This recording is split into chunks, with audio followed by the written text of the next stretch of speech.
આશીર્વાદ વહીવા જેમના જેની કથા કહેવાની છે જે સુખદેવ સમાન એવા ભાવેશભાઈના ચરણમાં પણ વંદન, મારા પીના ચરણમાં વંદન. બધા વડીલો આવેલા છે, નામ લેવા જાય તો વાર લાગી જાય એટલે બધાને વંદન જ કરી લેવું પડે. પણ હરિની બહુ આપણા બધા પર કૃપા, મહાદેવજીની કૃપા અને બધા ભક્તોની ભક્તિ જે એક સરસ કથા સેવા જઈ રહેલી છે. તો પહેલાં તો આપણે એ પ્રભુને યાદ કરી લઈએ કે તમારી કૃપા છે તો આ કહેવાનું છે. તો જેની કથા કહેવાની છે બોલો હર હર મહાદેવ, બોલો શ્રી રામચંદ્ર ભગવાન કી જય. શ્રી રામ જય રામ જય જય રામ. શ્રી રામ જય રામ જય જય રામ. જય રઘુનંદન જય સિયા રામ. જય રઘુનંદન જય સિયા રામ. શ્રી રામ જય રામ જય જય રામ. શ્રી રામ જય રામ જય જય રામ. રઘુપતિ રાઘવ રાજા રામ. રઘુપતિ રાઘવ રાજા રામ. પતિત પાવન સીતારામ. પતિત પાવન સીતારામ. શ્રી રામ જય રામ જય જય રામ. શ્રી રામ જય રામ જય જય રામ. જય જય જય હનુમાન ગોસાઈ.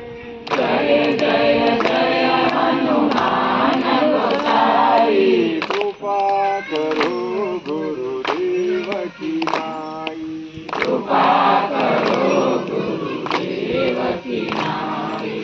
શ્રી રામ જય રામ જય જય રામ. શ્રી રામ જય રામ જય જય રામ. तुम्हारो भजन राम को पावे.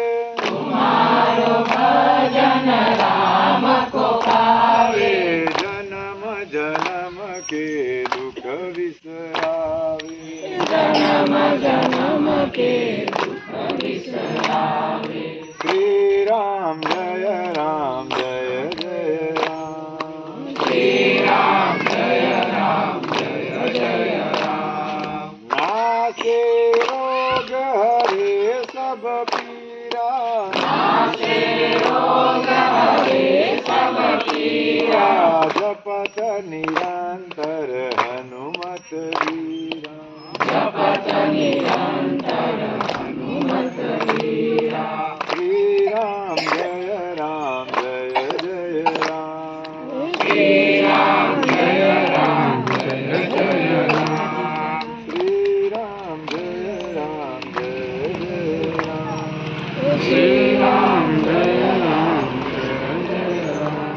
बोलो श्री रामचंद्र भगवान की जय. पवन सुत हनुमान की जय.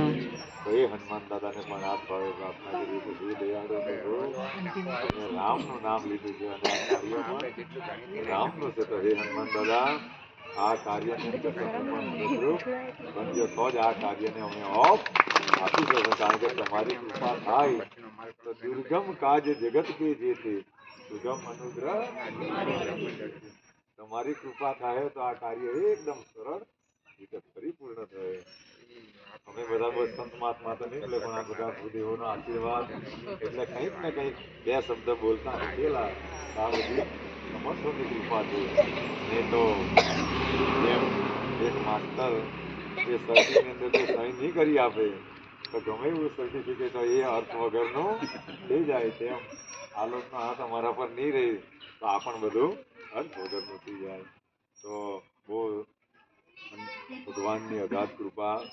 આ કથા તો હે તો એટલી જગ્યા પવિત્ર એવો કેટલું ત્યાંનું વાતાવરણ જોઈને એવું લાગે કે એક ને એક દિવસે ત્યાં મહાશિવરાત્રિના મેળાઓ મોટા પાયે ખ્યાલ આવી જાય. જો આ દુનિયાની અંદર જે માણસો આધ્યાત્મિક ક્ષેત્રમાં રહીને આધ્યાત્મિક ક્ષેત્રમાં જ્યારે માણસો ઊંડા ઉતરે તો ખાલી દ્રશ્ય જોઈને એનો એ અંકિત થઈ જાય કે અહીંયા એક ને એક દિવસ આ થશે.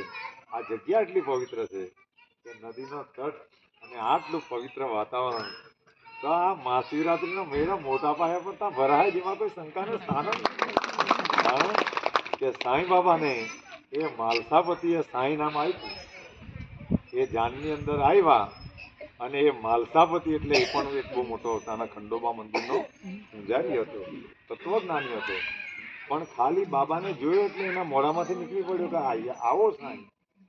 કેવી રીતે સરી પડેલું નહીં ખબર, પણ જોગાનો જોગ નીકળી ગયો. અને સાંઈ બાબાએ માલસાપતિને પૂછ્યું કે આ તો એવું નવું નામ આપ્યું.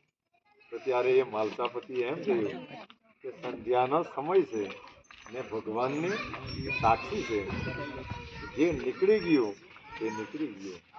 જો એ તો જે તે સમય હતો, પણ આજે એ સાંઈ નામ કેમ આપવામાં આવેલું છે આજે આપણને બધાને ખ્યાલ આવે. તો આ કેવી રીતે તે દિવસે સરી ગયેલું મોઢામાંથી કે અહીંયા એક ને એક દિવસે મોટા મેળા ભરાય તો એના સમયે ભરાય. કારણ કે જે આત્માનો અવાજ હોય એ જ પરમાત્માનો અવાજ. અને આ કથા કહેવાની છે એમ તો મારાથી અમે તો જવાબદારી લીધી છે. જવાબદારી લીધી છે કે 2 ભંડારાનું જે દાડે આયોજન થયું એટલે આ 5-5નું બી સંધામે કરો ને તેની તમે ફિકર ન કરતા, તમે ખાલી કરજો. એટલે